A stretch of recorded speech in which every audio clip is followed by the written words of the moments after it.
سيداتي سادتي، ستبدأ أعمال الجلسة. يرجى العودة إلى أماكنكم. شكرا. Ladies and gentlemen, the plenary session will start in a few minutes. Please take your seats.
Hello and welcome back to today's plenary session. I hope this afternoon was productive for all of you and you shared great ideas and met interesting people. You would have all seen the amount of exciting things that are going on in the Majlis area, so I hope that you've taken full advantage of that. So let's just wrap up the day, the very first day here, and let's begin by exploring the future of education in an age of groundbreaking innovation. Now, there's no doubt that in the years to come, our lives are going to be transformed in quite a dramatic way in this digital age. Just imagine if you had your meetings using augmented reality and simply by using a bracelet on your wrist. Or an algorithm might hire you for your next job. You might take an online course where the teaching assistant is a chat box. And because of our rapidly changing digital world, there will be brand new industries and services in the near future. I'm sure you know about some of the statistics. 85% of the jobs that are required for 2030 haven't even been invented yet. So, how can education prepare us for all of this in our ever-changing world? In a moment, we'll have our expert panel addressing all of this. But first, let me try something with you. Given we're talking about new technology, we've given you all some cards with yes and no on them. I'm sure you have them with you. The red card means no, and the green card means yes. You've got them all there with you. Great. We're going to try something. So I'm going to ask you a couple of questions, and I'd like you to hold up these cards. So you ready? Okay. So the first one is, do you think a driverless car will transport you to Wise in 2022? Oh, wow, there's a mixed response, but I'm seeing a lot of greens. Okay, this is a huge task now for the people who are creating driverless cars and for Wise to make this happen for all of you. So that's really interesting. The majority of people think that they're going to turn up in 2022 in driverless cars. We'll have to ask a few people about whether that's possible. Now let's ask a question about education. Are you optimistic about the extensive use of technology in tomorrow's education? Great, a lot of green. There's a lot of very positive, optimistic people here. Okay, so lots of yeses. Okay, well, let's talk more about the future of education. To do this, we've invited one of the world's greatest visionary engineers and entrepreneurs. He created what is now the world's largest massive open online course, or MOOC platform, Udacity. It offers world-class higher education in an accessible, affordable, and flexible way, and it really is a breakthrough. Ladies and gentlemen, please welcome on stage Sebastian Thrun.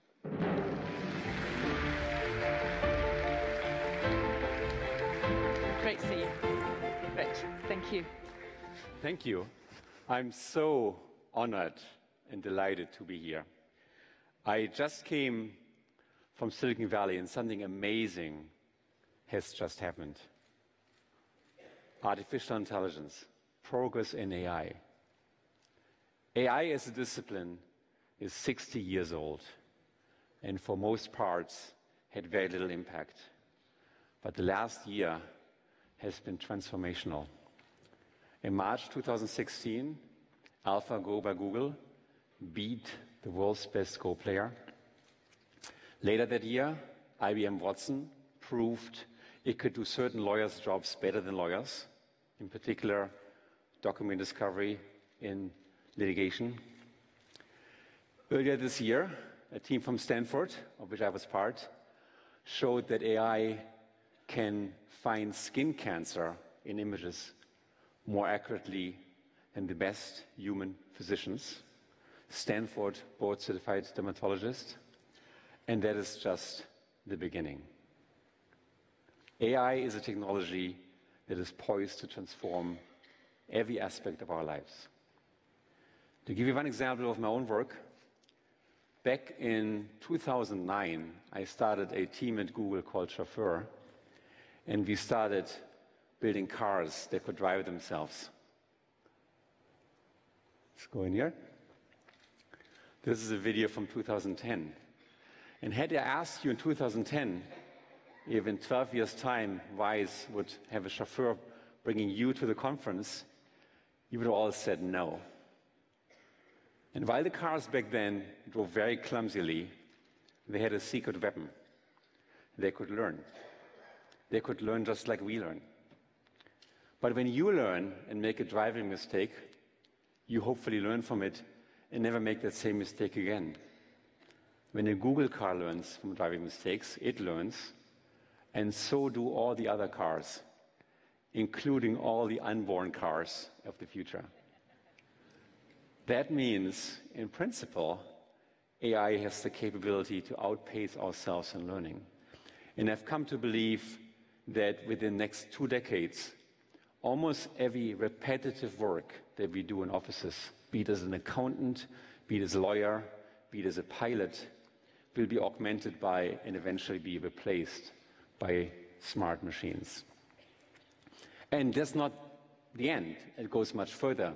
We've made enormous progress on adjacent areas, drug design, cancer treatment, life extension, hopefully fusion as an energy source, and something else crazy that maybe in a few years' time you're going to have a card for this, which is flying cars. These are drones that are powered by AI that allow everybody to learn how to fly within minutes. And having been stuck in traffic here in Doha, I want one here, right now. With all these advances, the question has become, how can we take the world with us? How can we harvest the potential power of the world? How can we build education and information that is there for everybody? If you look at the universities in the world, these are the top 800 universities, of which Qatar University is one. They are growing. There is an enormous pressure on universities to deliver even better education, even faster. But they can't grow at the pace that they should be growing at. There's regions on this map that are completely dark for hundreds of miles, where no one has access to good education. And the imbalance of education is not just geographical. I should mention that Qatar is at the forefront with the visionary universities that you've drawn here, like Carnegie Mellon and others. But the majority of the world, look at Africa, look at South America, look at Canada, look at the Soviet Union, Indonesia, many other places, there is a dearth of great universities. And we can't build them fast enough, and we can't train teachers fast enough. So if you want to address the imbalance that arises from new technologies that will come, and we will not stop, then we have to address the education problem and bring education to people. So in 2011, I decided to start my own university. At the time, I was running Google X, I was professor at Stanford, and I was building self-driving cars and Google Glass and a few other things. But it dawned on me that the best impact I could have is to start my own university. And it wasn't meant to be another Stanford or Harvard, another brick-and-mortar university. No, it was meant to be a global university that would operate worldwide. Now, Harvard was created 150 years ago. Universities are often much older. At the time, there was no such thing as online. But in 2011, we had the internet, we had tablets, we had mobile phones. So it felt logical to use the power of this medium to make a global university. And when I say global, I don't just mean geographically global. There's other imbalances. If we look at the number of students enrolled in their 20s and the number of students enrolled in their 40s, it's only 1% as many students enrolled in their 40s than in their 20s. Some of you have come to believe in this world that education is a one-time thing, and once you have your degree, you're set for life. But that is a myth. We now live longer. Technology moves faster. We have more different careers. In America, the average tenure in a job is 4.5 years now. We can't afford a one-time education. And yet, if you're my age, there is just no options. So by global, I don't just mean geographically global. I mean age global, ethnicity global, gender global, anything global, so we could reach every person on the planet. And that is new because the best universities in the world, like the Harvards and the Yales and the University of Qatar's, pride themselves of exclusivity. The recipe to get stellar students out is to limit the number of students you take in. You cannot imagine MIT opening the floodgates to 1 million students, or Harvard or Stanford. So this university was meant to be the opposite, embraces everybody, gives everybody a chance. Here's my video. This is for the dreamers. The forward thinkers. For the innovators. The defiant.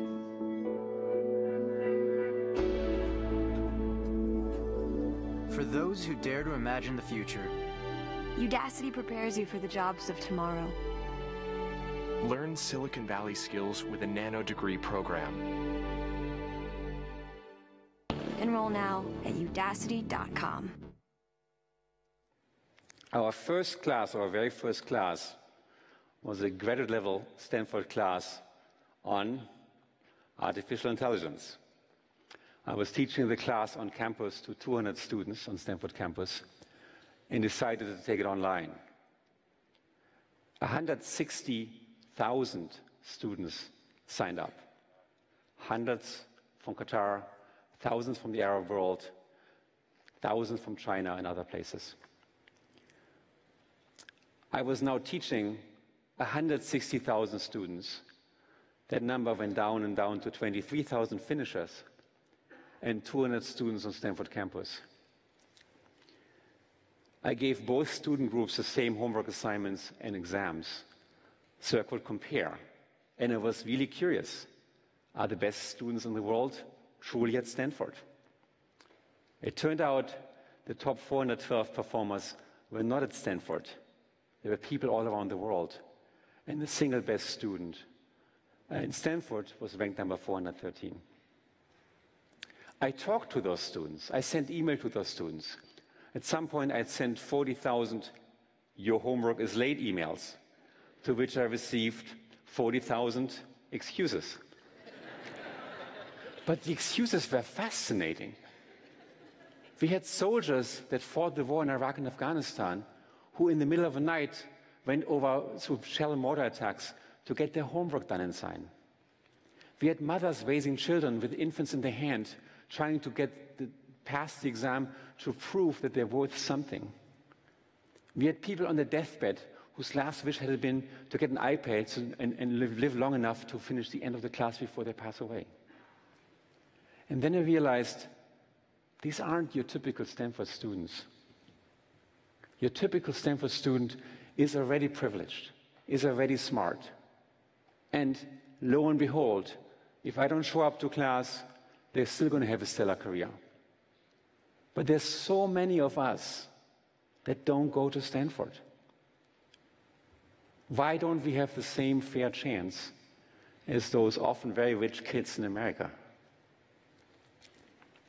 Now, in creating this, I first turned to universities. I felt I'm a technologist. I can find universities to help me build content, and we built content with universities. But it was immediately clear that we had two problems, two massive problems. Number one, the universities weren't always up to date when it comes to technology. Professors tend to teach the same content for decades, but in Silicon Valley, novelty is measured in months. And second, we weren't very popular. In making education universally accessible, we made it available for free. And that disrupted the business model of universities. So the unions in California took issue and managed to shut us down. And then we decided we'd turn to companies. Let's see. Companies like Google, Bosch, Bertelsmann, GitHub, Airbnb, and many, many, many others. Those companies are desperate to hire. They want people with machine learning skills, with mobile skills, data science skills, virtual reality skills, cybersecurity skills. And they can't find them. So here we are in the world where 412 brilliant minds outflank every Stanford student, and yet we have companies searching for the same talent with desperation. We have built a number of programs, now it's over 15, all in the tech space, where students come, spend half a year, usually online, sometimes online, offline with us, and they earn a new certificate, which we call nanodegree. We called it nanodegree because degrees are highly regulated. Nanodegrees are not. It's a small degree. If a normal degree is 4 years, if you do the math correctly, a nanodegree is a second and a half. The certificate is this small, and it wasn't threatening anymore to universities. And these degrees have now job guarantees. We have job partners that give the same treatment to finishers and nanodegrees than you get for conventional degrees. What's even more important is we focus the education purely on jobs. And I'm happy to be critiqued because education is so much more than jobs. But I felt if someone undergoes half a year of training and pays me more than $1,000, then that person ought to be rewarded with something tangible as a promotion or as a new job. And to accomplish this, we go to our partner companies and say, hey, what would impress you, Mercedes, BMW, Twitter, Amazon, IBM, Google, Facebook? And those companies happily say, here's a list of projects. If a student would just do those, I'd be blown away. And that becomes our curriculum. No professors involved for now, except for me, I guess. Let's look at one in particular. This is a nano-degree we launched a bit over a year ago and has now over 10,000 enrolled students. And it's on the topic of self-driving cars. It is the only education in the world on self-driving cars. And as a result, by definition, we teach more students self-driving car skills than all universities in the world combined. It's a hot topic. There's been many recent acquisitions, some in the hundreds of millions of dollars. And if we take the acquisition price and divide it by the number of engineers, you'll find that Silicon Valley is happily paying $10 million just to hire one self-driving car engineer. It's a staggering amount of money that speaks to the desperation of Silicon Valley and car companies around the world to get talent like this. Now, we built a curriculum together with about 5 leading companies, including NVIDIA and Mercedes, and empowered the engineers at those companies to become instructors.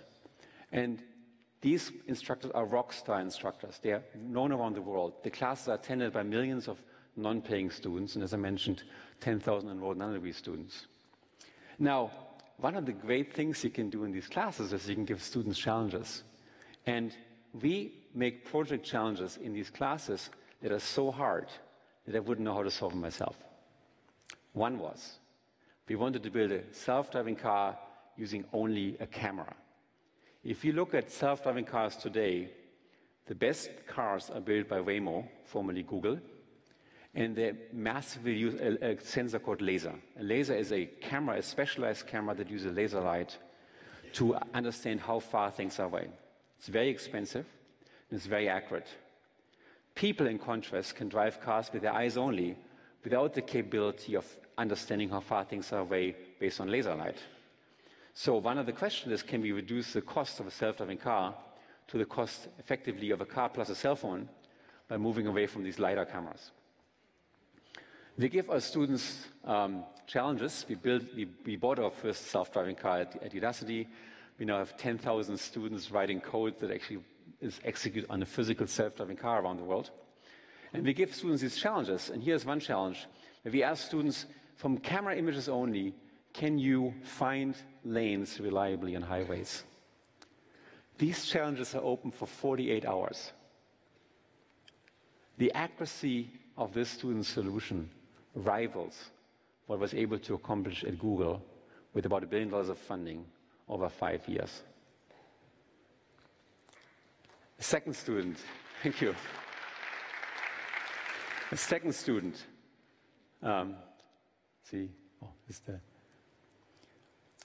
same on surface streets. This is something that was believed to be impossible by experts like myself. It's a camera view on a surface street, on a mountainous road in the evening, and you can see the long shadows. Can we predict human steering accurately? And again, the same technology that makes it possible to detect cancer in cancer images or beat the world's best Go player is behind this revolution, deep learning, where the students train a computer on data to develop the capability to find a road in images as difficult as the one you're seeing behind me. We gave students the task of finding other objects. And if you let literature, at this point, machines are better in looking at an image and classifying, determining what objects are inside the image than people. We have surpassed the ability in the last 2 years that a random scene, a random situation for a machine to understand what it sees. This is a machine using camera only to find pedestrians, bicycles, cars, and other objects that are relevant to driving. Again, in my prior work at Google, we used lasers, LiDARs, that give us precise 3D information, tells exactly where the object is. It's much harder with cameras, but now, thanks to our students, this is a solved problem. In fact, 3 months into the nano-degree program, we did something crazy. We tossed the best student contribution together into a piece of software and let our car loose. We let it loose in Mountain View, which is about 30 miles south of San Francisco, on a road called El Camino Real, which is a regular street with about 130 traffic lights. And during commute traffic, had to drive all the way to San Francisco. And it did just this, 100% autonomous. These were our students building a self-driving car that now rivals what Google can do. I was completely blown away. That just opens the eyes to me. There's so much talent in the world. Now, going forward, I think we're just beginning. I think we're just beginning. This is the beginning of a revolution. Education, as so many speakers said today, and as you all passionately believe, and what brings you here, is the most important thing on the planet. It ought to be that education, lifelong education, be a basic human right. And when it becomes a basic human right, we have to figure out how to bring great education to everybody, to give everybody the same chance. And I think today it can be done. It can be done. It will be done. We haven't figured out everything. I don't know how to teach you how to play the violin or play tennis online yet. There's many, many deficiencies in what we do, what other companies do. But the revolution is unstoppable. We now have so many students from the Arab-speaking world. I'm personally proud of every person that enrolls. We have transformed thousands of lives, tens of thousands of lives, gotten people new jobs, and really have an impact. To give you one data point, we have a program called Nanodegree Plus in North America only, where we promise our students a full tuition refund if they don't find a job within 6 months of graduation. No questions asked. If you come in and you want to find a job and you change your mind, you get a refund. 90% of our students find jobs, and on average, they make $34,000 extra. And while it isn't the money that I care about, I believe every human being deserves the right to participate in society constructively and play an active role. And I believe education is key to all this. Thank you.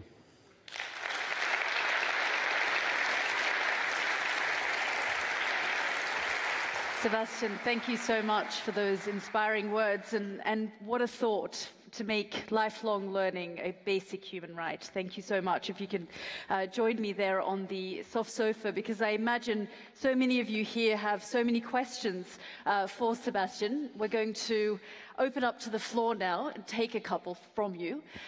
So please indicate to the people going around. There's one there, so I'll take number 1 just over there. And there's number 4 there as well. So let's start with number 1.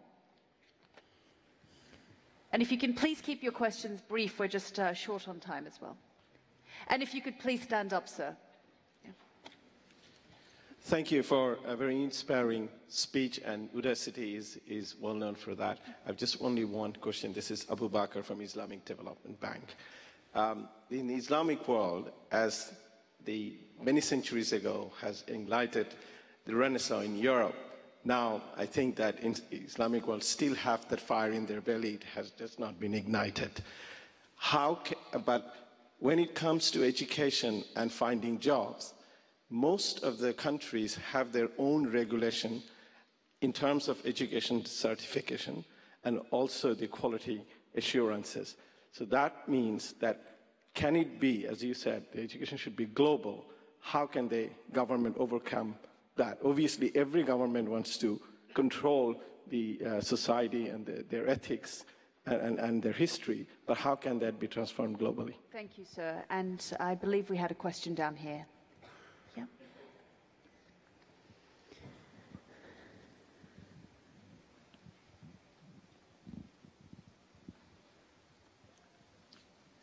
Thank you for your presentation.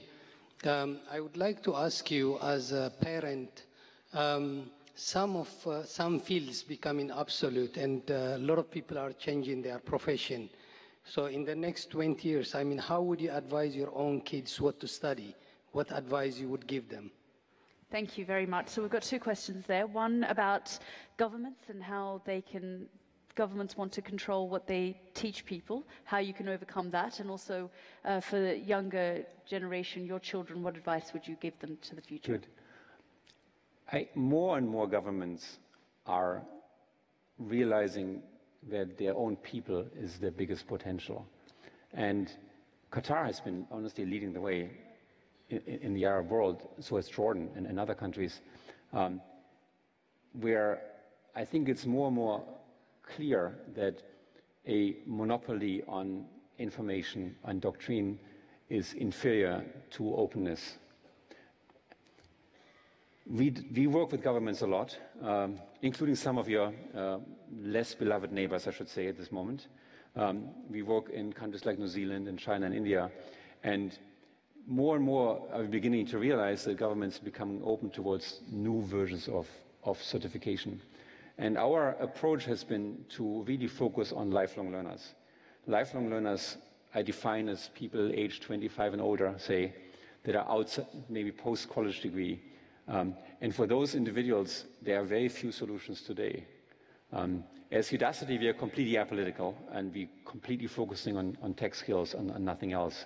So government from all sides of the world have approached us and worked with us. Advice for my children. I have a 9-year-old son. I think the biggest one is to be curious and have grit. I think in the world, we're not in a world where a certain amount of knowledge gets you a long way. Knowledge is now commoditized. We're in a world where a fixed set of skills won't get you all the way because the skill set has to change over time. But what will be a constant is if you're able to learn, if you're curious, if you're willing to learn, willing to make mistakes, willing to learn from mistakes, and keep that alive, you will get ahead. So that's the biggest thing I teach my son. That's great advice. We've got time for 2 more questions. If we can, number 6 there and number 5. If you could please stand up. Hi. Does the microphone work? Yeah.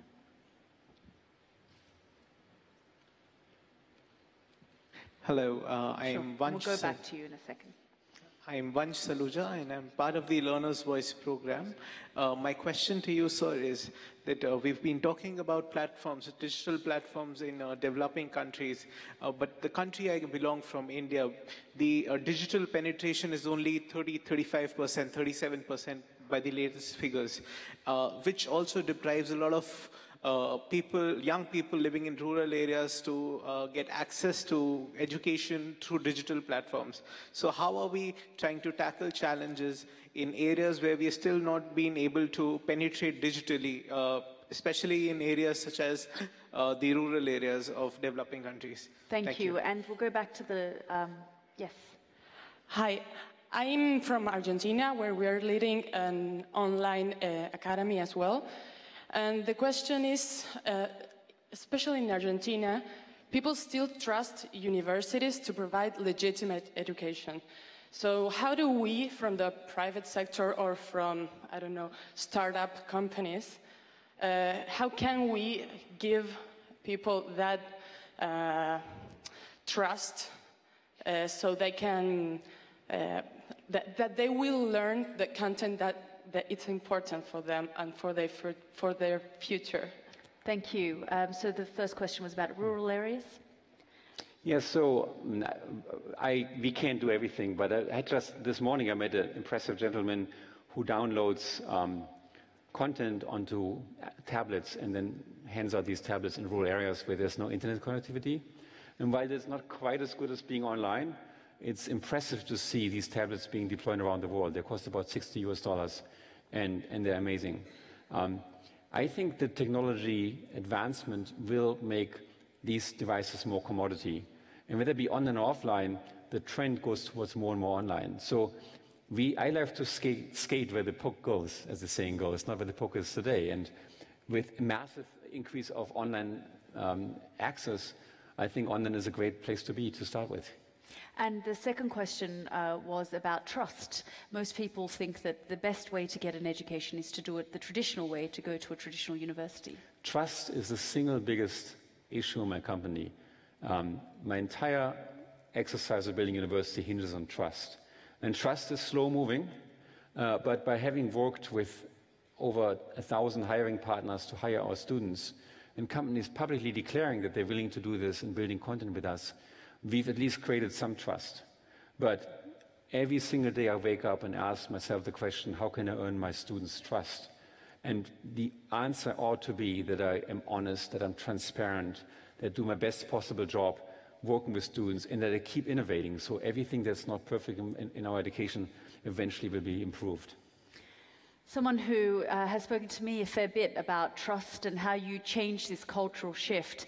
I'd like to invite him now onto the stage to continue this conversation about where we take education. Can I please call from the Bertelsmann Foundation, Mr. Jörg Dreiger, to join us here on stage. Hi, Jörg.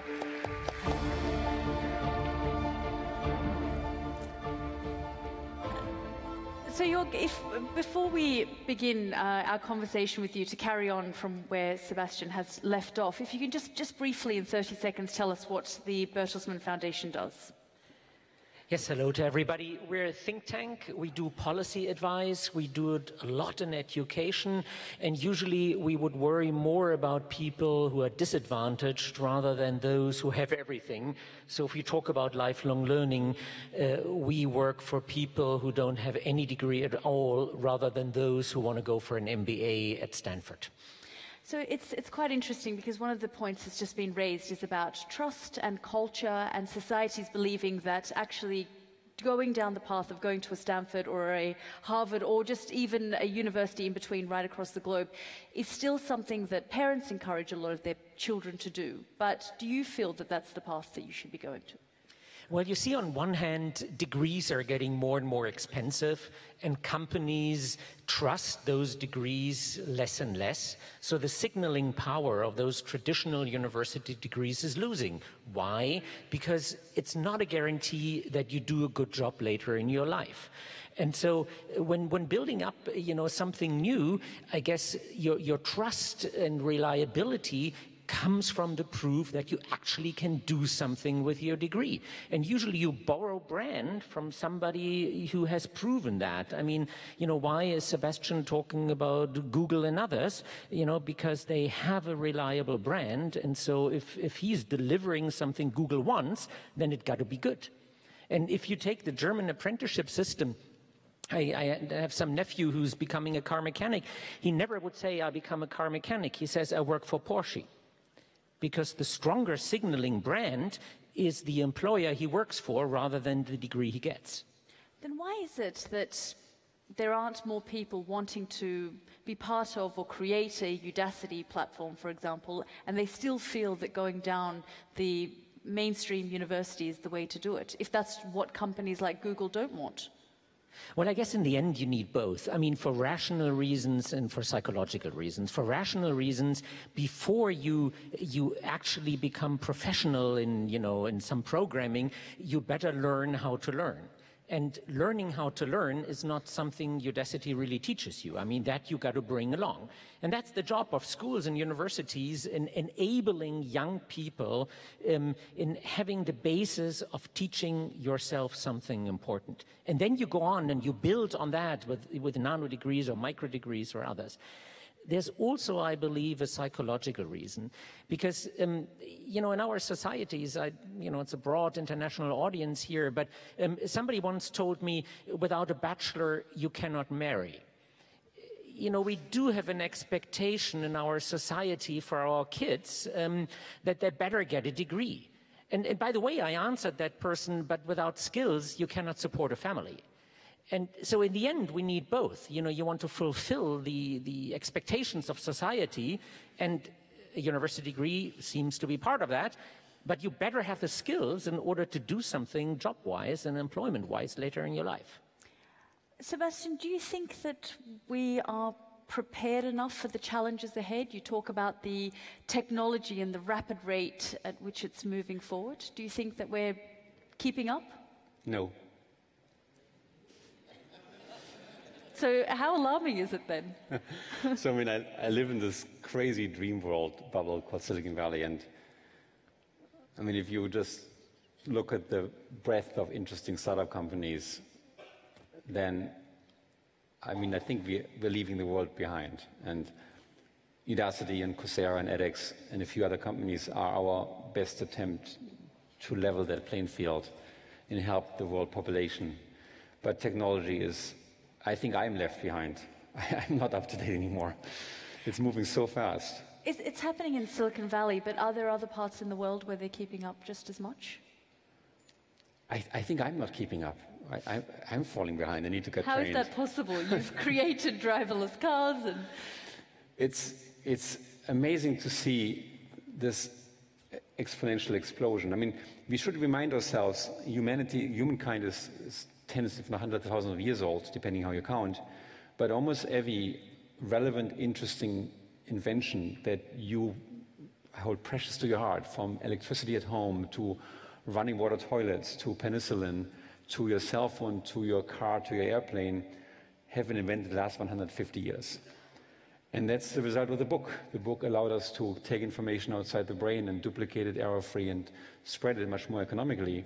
And now we live in a world where we can even do more of that.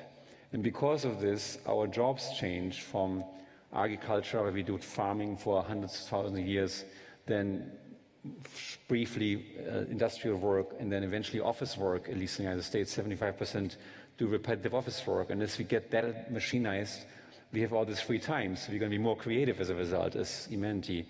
And that means I have absolutely no way to predict anything. Jörg, are you feeling the same? Do you think that we're not keeping up in terms of skills and where we are and where our mindset is? I think there at least is a large part of our population that has a hard time to keep up. You know, some are, you know, have everything, you know, from the brain and the opportunities and can. But there is a large part of our population that will have a very hard time to move into this new era of technology.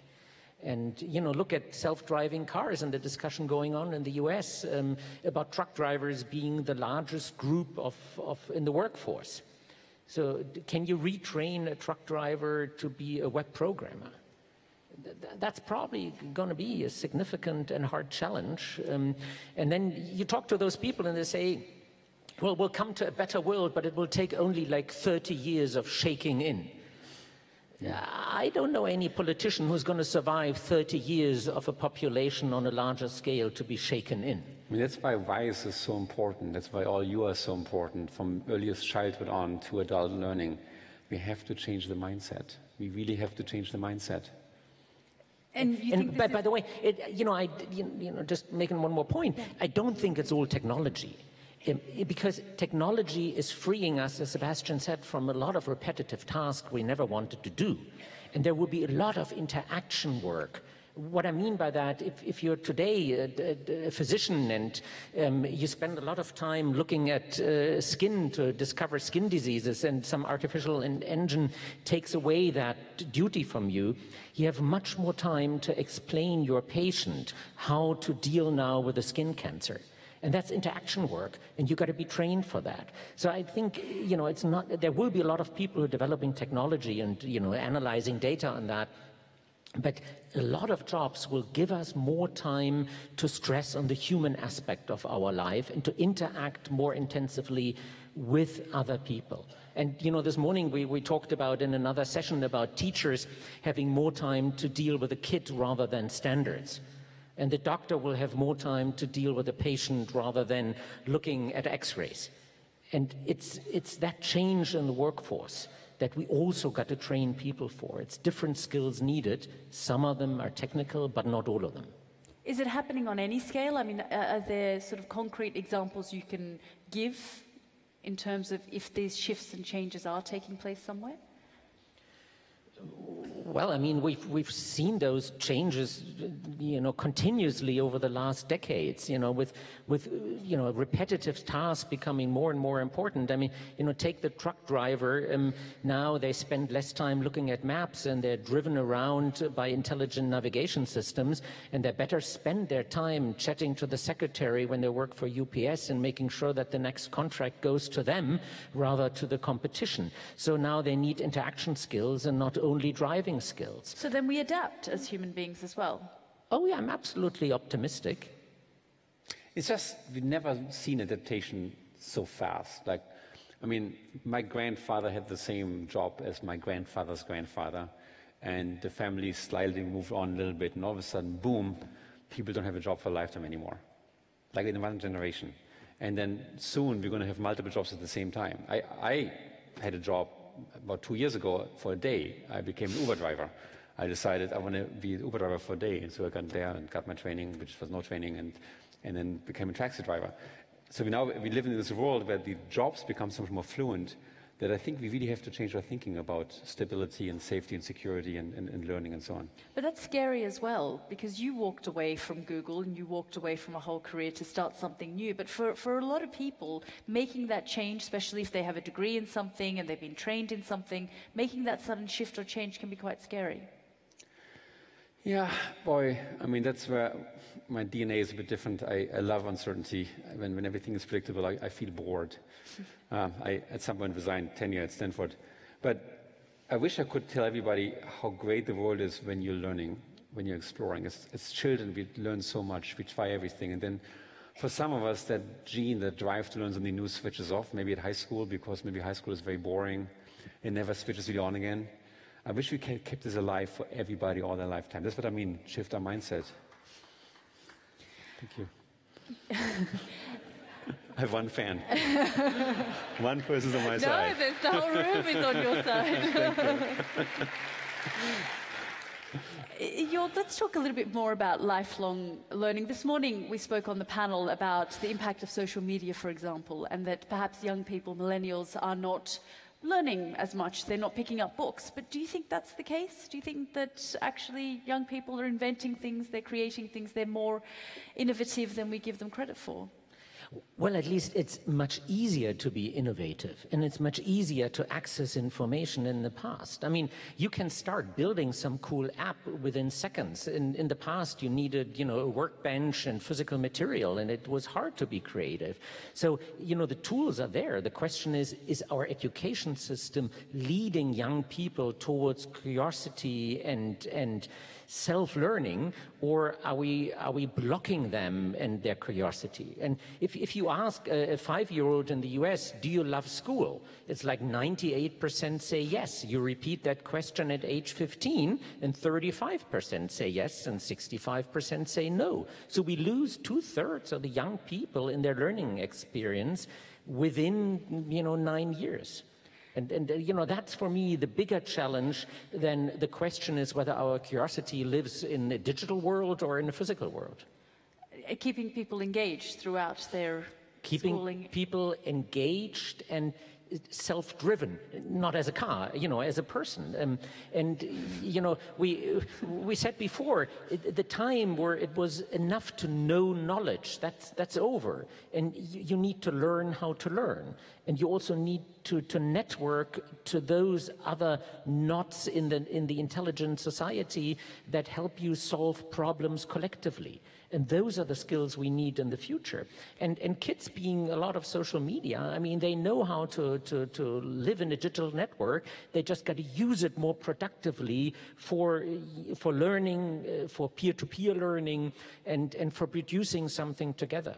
And I was at some Malaysian university, and the professor says, I'm teaching a course in entrepreneurship. And the task for the students is to think of a project and to find 3 people somewhere in the world and to realize the project together. And the student said, what happens if I don't find those 3 others? And the professor say, pitch again, you didn't do well. And then the professor said, if you raise, I don't know, a couple of $1,000s in crowdfunding, you get an A, you don't even have to take the exam. Because he said, that's real life. You think of an idea, you look for other people in your network, you realize it, you convince others for funding, and then you just do it.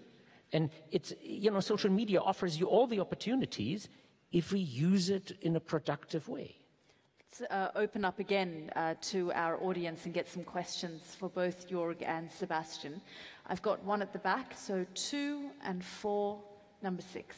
So we'll start with number 2, please. And if you could stand up. Hi, I'm Siham Alawami from Save the Dream. I have a question and a comment. The question is, how can you bring this education, which is free for everyone through your university, to people who don't speak English? How can you advance them and open these opportunities if they don't speak English? And the other comment is, when you start, you go to university, you learn a lot of things, and once you start doing many other things or learn many other skills, somebody will come and tell you you're not focused. So what can you say about that? Thank you. Thank you. So I believe, yep, number 4, if you can ask your question. Hello, thanks very much. My name is Sarah de Freitas from Birkbeck College, University of London.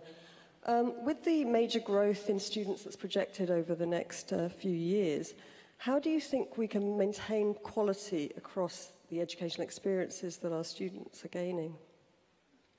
Okay, and number 6, I believe.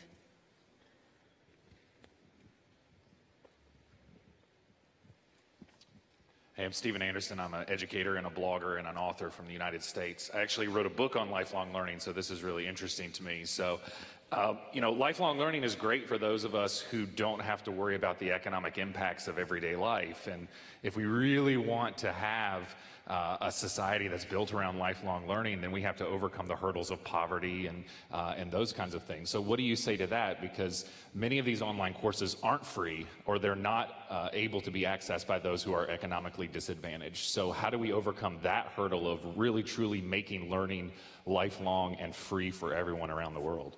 Thank you. I'll come back to the panel. One of the questions was, and I'll put it to you, Sebastian, was a lot of these courses are not in English. They are in English, for example, but they're not in other languages. So how can you make it accessible to everyone? Yeah, mea culpa. We haven't moved fast enough. We have now a whole bunch in Chinese. We have a few in Arabic, thanks to Google, I should say, and some in Portuguese, but there's a long way to go, in my opinion. I wish there was just one language in the world. Is there anything more being done other than what Google has done to kind of make it more inclusive? Because you've said, you know, it's a basic human right to have lifelong learning, and if whole sections of society are left out. Yeah, so we've entered India, China, various Arab-speaking countries, including Egypt, Istanbul, Europe, Brazil, and hopefully soon Colombia. And we're now moving into Spanish as a big language. I personally would love to have a partner to do Arabic because I think it's so important. This part of the world, I think, has so many talented and eager young people that I think should deserve the same access that I have at my life. The only excuse I have is we only have 24 hours a day and 7 days a week. And as a startup company, we are on our way, but we're not there yet. But it's become... But it's become easier. You know, on the one hand, there is a crowd. People are helping each other, translating stuff. And on the other hand, it's lots of video and animation-based learning these days. And that's easier to translate than if it was a full-blown textbook. Because, you know, it's self-explanatory in many ways. So even though there is the language challenge, it's at least, it's not quite as much of a challenge than it used to be in the past. And Jörg, if you could address this question as well about how do you maintain quality, you know, at the rapid growth that we're seeing at the moment? That's a huge question, because I don't believe that the usual mechanisms of crowd quality control would necessarily work in education. And you need curation. And, you know, I'm, for example, missing platforms where I can reliably find good material, curated, where I know when I use, you know, that app or that video or that simulation that, you know, I'm not wasting my time. And so I'm very much hopeful that the international community gets together and creates curation and platforms that everybody can use, both for technology and for content. And a question to you both, if you can address it, is the statement made by the gentleman just up there was that it's one thing saying, you know, have lifelong learning, but if someone's grappling with economic issues or poverty, it's not something that they can indulge in necessarily. Yes, so there are definitely issues, and what we find in our data is that the early adopters tend to be people that they're more gutsy, more gritty, and more organized. And as much as we reach out to the world, the students that trust us right now are still early adopters and not mainstream. Having said this, we've made over 50,000 scholarships available to people of different circumstances. We have scholarships entirely directed at women. We have scholarships directed at Syrian refugees in Germany. And any person who sends me an email, Sebastian, I'd like to study for free, gets a scholarship from me. It's my policy. I should say on top of this, it's only a small slither of students that even pay. The students that pay us get various services. They get personalized feedback, they get a mentor, they get career services. But about 2 million students every week come to us, study actively, and don't pay us a dime. And I like this because I think education should be available to everybody. And while I can't floor the expenses of giving all the free students personalized feedback because the company would go bankrupt, I'm still very happy there's a huge following of people, especially from the developing world, who enjoys the free content. Jörg, if you wanted to respond to that as well. You know, on the one hand, I really see it's the job for the government to also pay for lifelong learning for the disadvantaged. But, you know, the digital world brings something new for those who didn't have all the chances in the past that actually saves you money or makes you more valuable. You know, if we look at the job market, 60%, at least in Germany, of people having no degree work in qualified jobs. So they have skills, but they just have no piece of paper. And by now, we start having digital tools in making those informally acquired skills visible and formal, and actually giving people who had no education a proof of their informal education with a scalable digital tool. And so it's not only the question of what do you pay in order to learn, but it's also a question, how do you make visible what you already achieved? And if it's visible and, you know, if it becomes like a certificate, you can go somewhere and earn more money. And we've been trying to do this, or starting now this month, with the hundreds of thousands of refugees having come into Germany and other European countries, of having developed a video-based testing system that was expensive to develop, but very cheap to scale, that people get some kind of a certificate of saying they have certain skills of a car mechanics or a nurse or other things after having gone through a couple of hours of video-based testing. And those tools just weren't available before. Beforehand, you had to go to a master craftsman, work 3 days with him or her, and pay 3,000 euros, and then you get a certificate. And now it's free. And suddenly your skills you always had become valuable to you. So really, it's not only a question of what you pay for education in the digital age, but also a question what suddenly becomes valuable, what you always had, but was invisible before. Let's go back to the floor now. I'm sure there's plenty more questions. Number 8, number 5, and I'll take number 2 at the back as well. So begin with number 8, please. Thank you. I'm Alex from Argentina. Quick question for Sebastian. And you've been adapting Udacity since the launch. Can you comment on the sustainability of your business model, you know, considering the number of folks that actually get a nano degree, and now that you're, if I may say, more sort of an HR-focused company working with the companies developing those degrees, how sustainable is that longer term, and do you have another sort of reinvention coming soon? Thank you.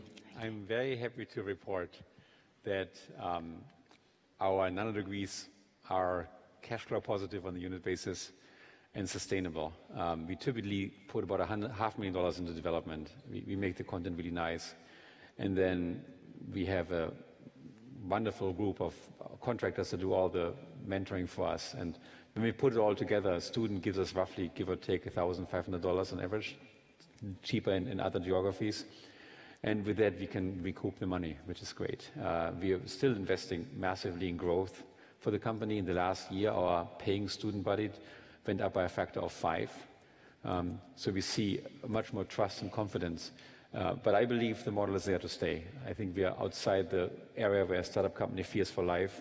We're now in the area where a startup company tries to build it up. And our biggest objective is, of course, to give back to the students as much as we can. And we do this in the form of scholarships. We have our tuition is a factor of 10 or so smaller than any comparable college and so on. And I believe number 5, please.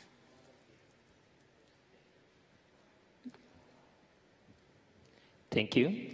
Hazar Yildirim from AFS Intercultural Programs. I'm very inspired by the possibilities of what these opportunities can provide for people around the world. But the more I think about people getting their education on their own through digital tools, I realize, won't we be lacking the opportunities of actually being in a school setting, being able to interact with people from different cultures, people from different perspectives, and developing those soft skills which are very essential for people to survive in our globalizing world. And, you get your degree somewhere in Doha, and then you get hired in the Silicon Valley, and you're dropped into this diverse community, and you don't have those soft skills to adapt there. So how do you think we can overcome this? And just one more remark there. Yes, maybe social media and through the courses, they interact with each other, but people tend to create their own echo chambers and stay within those echo chambers. So how do we break that echo chambers? Okay. And I'll just take one final question, if I can take it from number 3, please.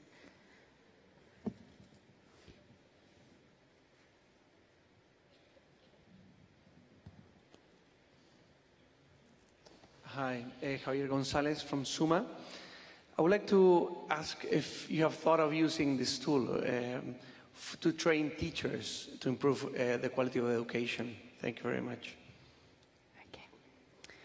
So we'll begin with that question, just how you train teachers, I suppose. We don't, but I think Coursera has teacher training programs out, and there's various online training programs. In fact, I love the idea of training teachers in general, because if done well, you get this amplification effect for our training. I'd maybe look at the Arizona State University. I mean, they have a new category in personnel of people helping professors to be trained for classroom teaching in the virtual age. And it turns out, again, it's more a pedagogical question than a technological question. So it's not how to use media, it's rather how to personalize education, how to address the individual child or the individual student, and then use technology for doing that. And so it's a massive task, but it's a pedagogical task. The technology is becoming more and more self-explanatory. And I believe there was a question about, becoming a global citizen and working in one place and trying to adapt your skills somewhere else and the challenges of that. Yeah, absolutely. I mean, it's obvious that it's much easier to train people to learn math or programming online rather than to train them to become a better citizen or a global citizen.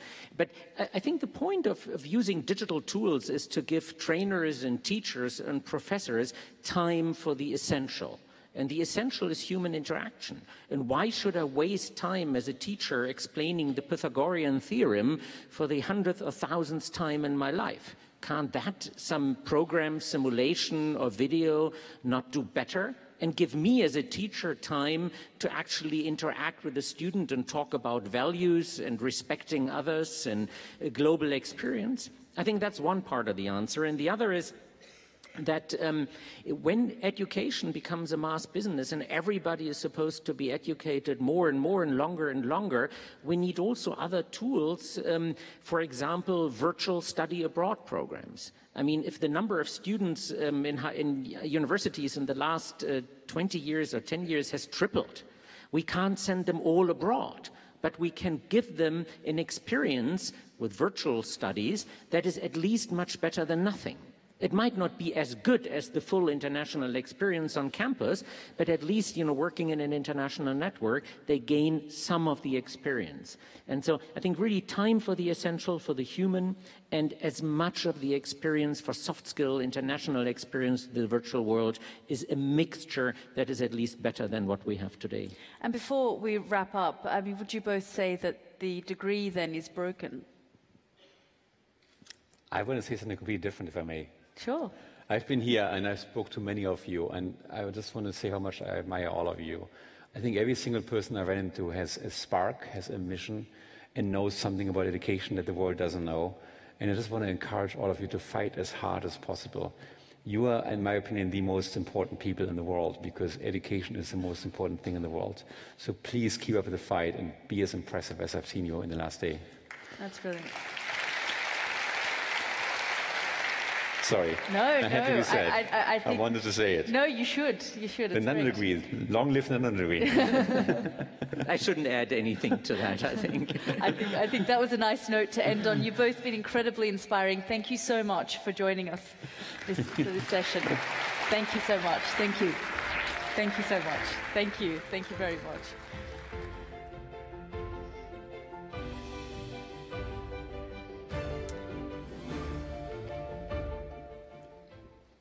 So what an incredibly inspiring session we've just had.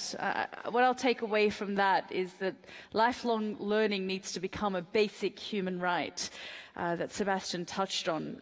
And to continue with the whole theme of lifelong learning, let's just use your green cards and your red cards again. So if you can lift up your green and red cards, if you consider yourself a lifelong learner. So green is yes and red is no. Wow, so virtually everyone in the room, except for a couple of people, don't consider themselves lifelong learners. That's extraordinary.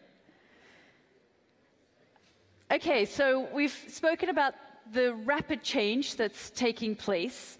What about implementing all these changes in the classroom, on a grassroots level, with policymakers and governments? What are they doing to bring about these changes? I'd now like to call upon my next two panelists to come and join me on the stage.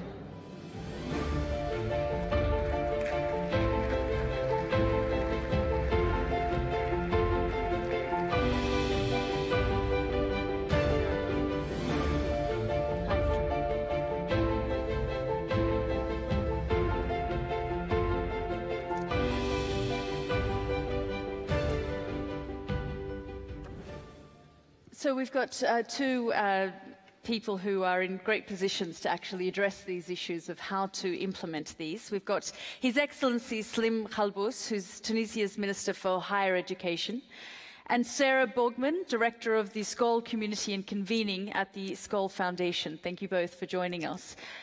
Sarah, I'd like to begin with you. I mean, we've heard a lot about lifelong learning and what it means, but what does it mean to you?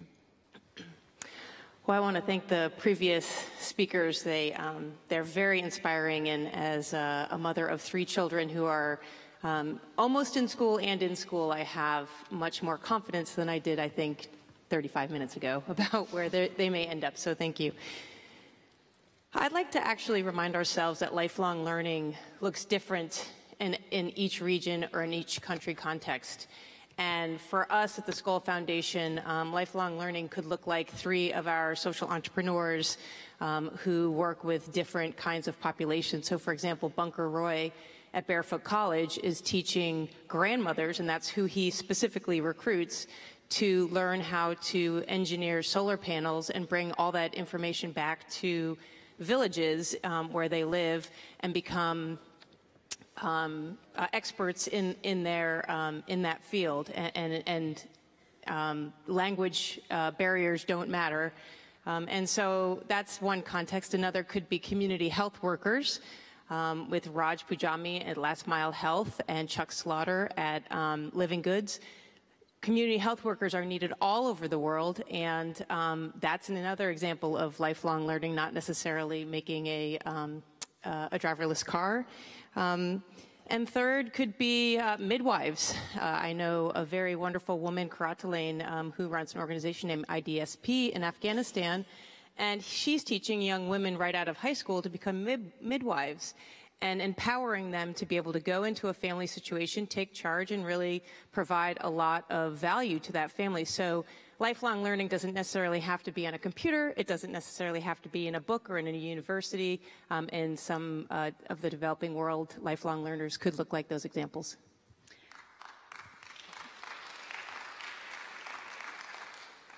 Minister Khalbous, I mean, we all know that Tunisia has gone through major upheaval and uprising, and the whole system has changed in the country. So in terms of education, just give us a sense, it's a young democracy, how are things starting to shift and change, and is the whole idea of lifelong learning now being adapted? And just to remind our audience that Mr. Halbus will be speaking in French, so if you wanted to put on your headsets.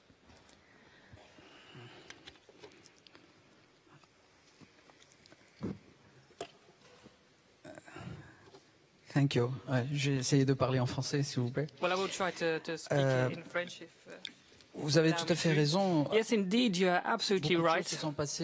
A lot has happened in Tunisia over the last few years. And we've changed the political system, and this has completely changed our education system. There is a demand in terms of education that has completely changed as well. And as we're talking about long life training, people who have left school are now coming back to school. The reform of the education system has completely changed. Previously, we had a system where only one person was making decisions. There were no real negotiations. There was just one vision and one choice. And right now, we have many decision makers. We have different lobbies. Everybody can speak out, and everybody does speak out, because everybody has something to say about education. Tunisia was able to implement this transformation through education. We've worked on education for a long time. We have very few natural resources, so we've decided to go with education. Education is free and compulsory up until the age of 16, and that's been the case for the last 60 years. And as a result, we have a generation that has been able to withstand this brutal, this dramatic change in society. So there is, of course, the economic issues that we've talked about, but there's also all the social issues that come with that. Right now, it has a true impact on social dynamics, on the changes in society. Education is crucial to bring about a change, and lifelong training, is crucial to that. Is that something that has now been sort of implemented within the changes in Tunisia? Is lifelong learning something that is being adopted as part of the culture of education? Oui, absolument. Well, yes, absolutely. Absolutely. We have lifelong training that is now fully integrated in the educational process. And as I mentioned, we have several programs for literacy, for example, in remote areas, rural areas, but it's a long-standing program that is still running right now. Right now, literacy rates are very low in our country. But what is new, however, today is that you have people who have a job in a company but who decide to come back to university to get a new degree. In your introduction, you talked about people changing jobs, and jobs that will be created in a few years' time. And there are also some jobs that are disappearing. And as a result, in Tunisia, there is a strong demand for a new kind of education from people who already have a job in big companies. To bring you in on the conversation, because one of the criticisms that Jörg and Sebastian made in general about educational institutions is they're not equipping the next generation with the right skills. Do you think that's the case? Absolutely. I think when I used to work at the Department of Education a number of years ago, we had this running joke, and this was, I'll say again, a number of years ago, and it's still as relevant today. May not be funny, but it's still as relevant. That the classroom are nostalgic museums for parents, so that we can go back into the classroom and we can remember what it was like when we were there. We don't have this kind of expectation in our workplace. We expect to have upgraded computers. We expect to have all different kinds of things, and in the classroom, we just don't. And students are still expected to be independent contributors to their own self. and they study and they take a test and they're studying for that test, and a lot of times that's what the teachers are teaching. I'm glad to say I do think it's changing a little bit with regard to the soft skills, where students are collaborating together, where they're learning critical thinking skills, where they're grading one another, where they're being encouraged to make presentations. Even in parent-teacher conferences, they are actually, I had the experience of my daughter, telling me how she was doing in class, which I thought was a great skill. But it's just certainly not happening fast enough. And the entrenched, the education system is an entrenched system like any other system, and I think the disruptors who are changing things from the outside, I think Sebastian's one of them, I think Sal Khan is one of them, at Khan Academy can have a real difference outside of the classroom and prove some concepts and then hopefully make them true in the classroom. And I'll say one last thing, that foundations can really help underwrite some of the risk of these outside disruptors and prove concepts so that they're not as risky for policymakers, public officials, people who have been elected to then put those, to implement those new activities in classrooms, and essentially they've been proven at that point.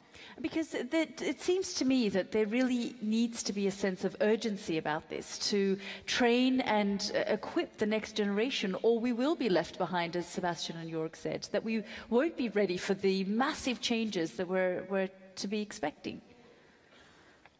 Absolument, absolument. Vous savez, dans un pays qui a misé in a country sur l'éducation, comme je vous disais, put the emphasis on education, as I was telling you, wrong choices have been made, which means that today 50% of unemployed people in Tunisia have a tertiary education degree, which is dramatic for a country like Tunisia that placed its bet on education.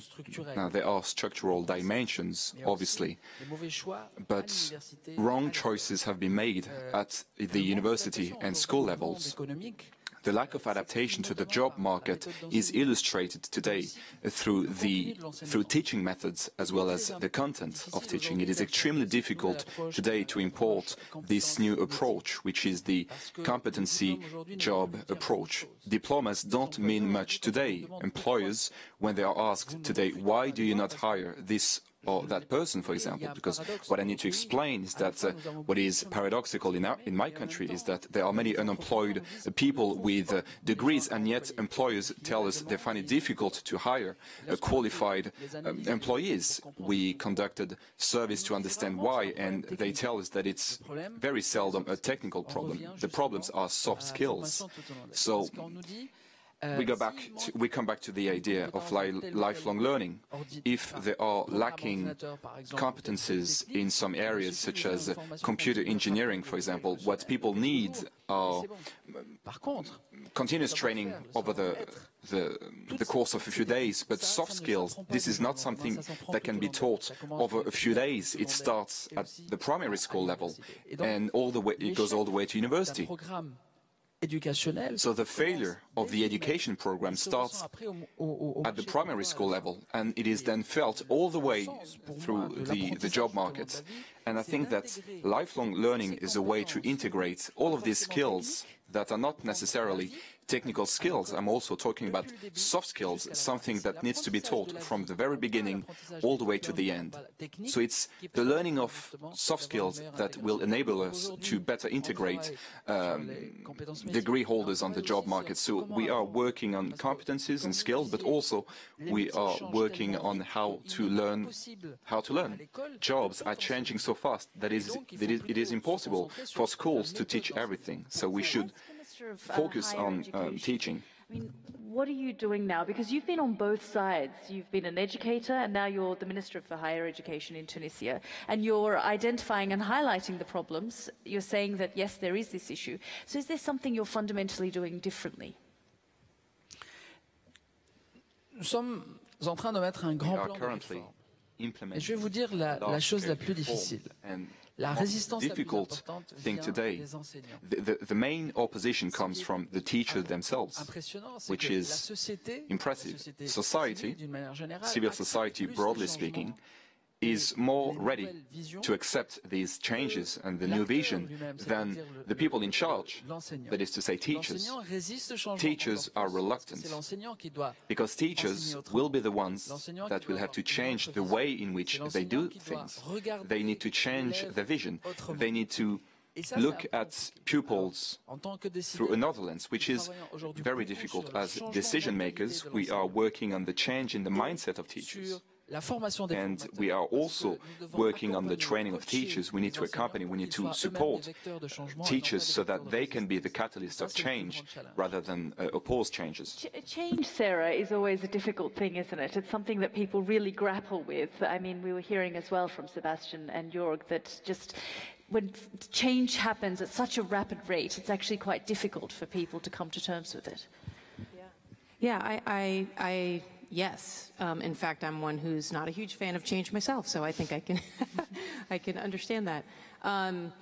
You know, I was just reflecting that the affluent in the world always have opportunities for their children to do internships or externships, and therefore gain both those soft skills and understand what it's like to be in an office environment or you know, an environment that's different than the classroom.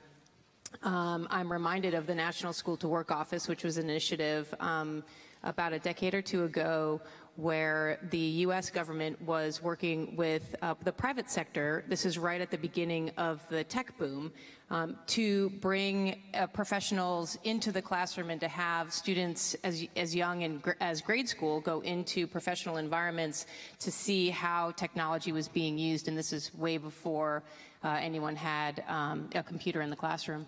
And I almost feel like we should go back to that model because things are happening so fast, as we've just learned and we're discussing, that the institutions of those schools can't change quick enough. And so perhaps really enlisting the private sector for whom these students will be working someday and giving the private sector some opportunities to showcase and give back could be a really positive development. And yeah, it was a good experiment back then, and I think it potentially could be workable again. You've spoken about your experiences in the United States. We've heard a little bit about the situation in Tunisia, but if you could expand, because you do a lot of work globally, and could you tell us a little bit more about attitudes towards lifelong learning globally? Sure. I think first and foremost, access to education. I mean, lifelong learning is a wonderful aspiration, potentially at this point, besides the examples that I gave earlier. Access to education, encouraging girls to be able to go to schools. As we know, girls being part of an education, or being able to get an education, can really change entire systems. And so access, and then next quality, and then I think lifelong learning. The environments that need those kinds of jobs, I'm reminded of MasterCard in the MasterCard Foundation in Africa. They work very closely both with the private sector and with students to make sure that those who are learning in the classroom have jobs when they come out, and that those who are looking for those kinds of skill sets are making sure that they're in the classroom as well. And so therefore you're making matches prior to people even coming out of schools, and this could happen. I mean, lifelong learning in some of those environments starts right after high school. Yes, Minister, do you want to... Il y a un exemple aussi à citer peut-être justement par rapport à I'd like to give you an example. Nouveaux besoins d'apprentissage tout au long de la vie. When it comes to the new needs of learning throughout life today, some companies get in touch with us. These companies are doing market surveys. They try to anticipate the changes that will occur in terms of jobs in their field. They come to us and they say, could you help us? Could you support us so that we can successfully operate these changes? There's a collaboration with the private sector. I think it is really interesting because the private sector can give us some clues when it comes to the changes that will take place over the next few years, and maybe universities have yet to anticipate such changes. Of course, there are academic, scientific changes, but when it comes to the developments on the labor market, usually the hints are given by the private sector. So we need to create platforms for exchanges between companies that work in the field and the world of academics, which is very challenging for developing countries like Tunisia. Indeed, indeed. And on that note, can I open it again to the floor to get some questions on the issues and the challenges that both Sarah and the Minister have raised. I'll take number 2, number 6 and number 7 right at the very back.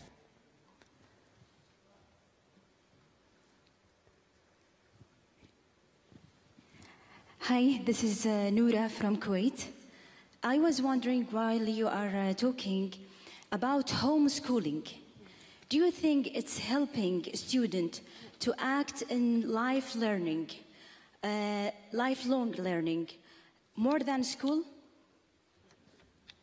Okay. This is a question. That's a great question. Thank you. And I believe number 6 and number 7 at the back. Yeah, good evening. Very interesting discussion is going on, but my question is very challenging. It's a lifelong learning, and I'm reading it other way around. Learning make long life. One of my old student, he was Xbox chief, Xbox head, for the time after doing IIT and all of a sudden one day he thought that let me become a stand-up comedian. So it's very interesting that it's not necessary that lifelong learning should be related to some profession. I think every child in today's society, whether we talk about the Asian countries or European countries or Western countries rather, there is a parental pressure. And if we remove that, then every child has 2 children in his heart. One is which he is living the dreams of the parents, and the other one when he like to live his own dreams. Because when I asked this child, he said the first part of my life, I was living the dreams of my parents, and now I am living my dreams.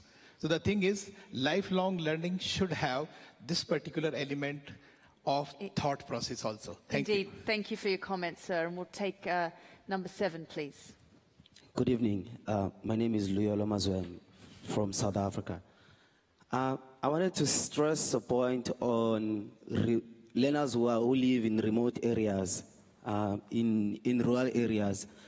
You know, there can be education, but if there's no access, if there's no easy access to education, so what are we doing about that? Because there are education institutions, but you have pupils who are struggling to get to the institution of education, and it's a real issue. How can we solve that? Thank you. And also, I have a last question. The other one is there's always graduates who are unemployed, and that demotivates some of the people. So, like, what is it? I'm directing this to the Minister of Higher Education. What is it that the people in education can adopt to make sure that every person who's going through an education institution and is getting a degree, there's a job waiting for this person to kill unemployment? Thank you, sir. I would come back to the panel. One of the questions that was raised was, does it have to be a traditional school? What about homeschooling? And is that a method of providing lifelong learning? I believe so. I think homeschooling can be an amazing way to instill and motivate children to be curious. I mean, literally, the world is your classroom. And if you can take advantage of that through parent networks or online resources, which are now much more available than they were even just a few years ago, you can really, I think children can really gain a lot from that. There are some of us for whom homeschooling would not work because it'd be very quick. My children would very quickly surpass me in intelligence, so I would not make a very good teacher, especially in the sciences or maths. But however, parents should also provide that in the off hours when students are not in their classrooms, and the world can still be and should still be the classroom of the future. Minister, your thoughts on that? Je suis assez d'accord, mais avec des I nuances. must say that I agree. Although it must be qualified, I think that remote schooling or homeschooling is absolutely necessary. Mais le relationnel doit rester And it is part of education today, but we need to put the emphasis on relations. We conducted an experiment in a number of schools. We have virtual universities, that is to say online courses. It was very successful for some time, and then after a few months, students themselves asked to meet each other. They wanted to meet face-to-face so that they could share face-to-face. So it had nothing to do with technical teaching. It had to do with building human relationships, even though they were able to communicate on the online platform. But at some point, they felt the need to meet each other. So I agree when it comes to the technical aspects. But at some point, human relationships are very important and should not be neglected. And the other question that was raised was again about this issue of remote communities, people who don't have access to basic education, let alone attempting, to tackle lifelong learning.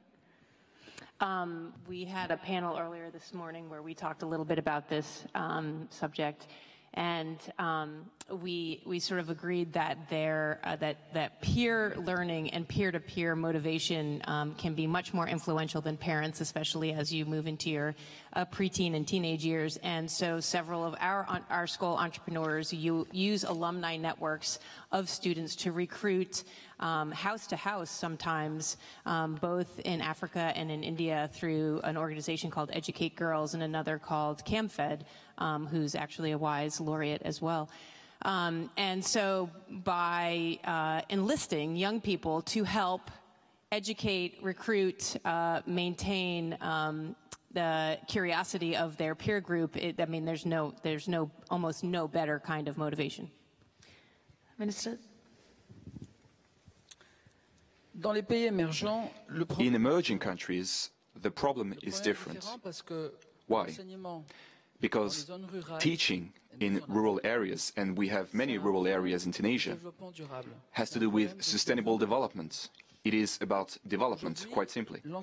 Today, teaching in rural areas is of a lesser quality. Why? Because these areas are not attractive to students, they are not attractive to the best teachers, and because obviously they lack financial resources, which means that the working conditions for the teachers are of lesser quality and therefore do not appeal to teachers, for example. In Tunisia's rural areas today, we find it difficult to motivate teachers to go to rural areas. Not because the work is not interesting, on the contrary, there's an important social dimension, but because the lifestyle, the living standards are of a lesser quality. Teachers will tell you, what do I do in the evening with my family, for example? What about entertainment? What about my kids? How will I provide education to my kids in such a remote area? So the attractiveness or the lack of attractiveness of an area undermines the quality of the school. So it is part of the wider development problem. This is why today we try to put school at the heart of development programs. But we cannot reform school alone. We need to put the emphasis on development. And trying to implement these various issues to try and keep up with our ever-changing world. I'd like to thank you both, Minister Khalbous and Sarah Borgman, for joining us here on stage and telling us about the challenges that you face in your countries. Thank you. Thank you both. Thank you. Thank you. Thank you. Appreciate it. Thank you.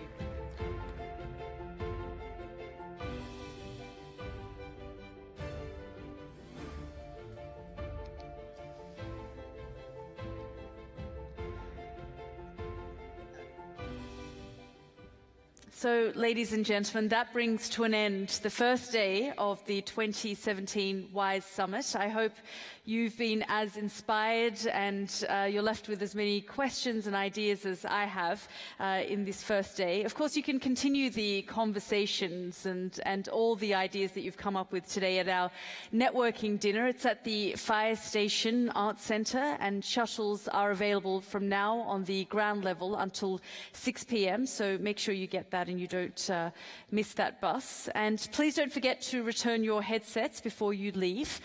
Let's meet again tomorrow morning at 10 a.m. For the Education Above All Foundation here for the plenary session. We'll be talking about the subject of education and youth in crisis situations.